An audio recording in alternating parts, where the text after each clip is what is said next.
So it's been really about who would come in second. Four candidates looking for a strong showing to keep them in the race. Tonight it was Ron Paul pulling into the second spot. Fox 25's Erica Ritchie is live in Manchester, New Hampshire with the Paul camp. Erica. Well, Mark, Sharman just mentioned the word energy surrounding Ron Paul's supporters, and that certainly sums up the folks that were here tonight. Energetic, enthusiastic. You can take a look behind me and see that many of them are still here at Ron Paul's camp.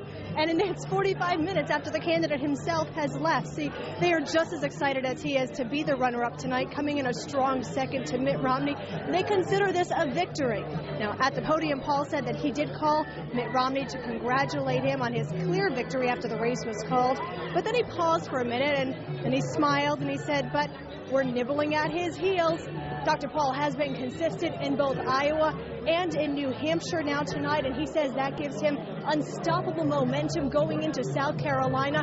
He did make a really interesting statement at the podium tonight. He said that his campaign is a danger to the status quo in this country here, and he credits his supporters for making it that way. I always assumed that the best I could do is set a record. I didn't know you were out there.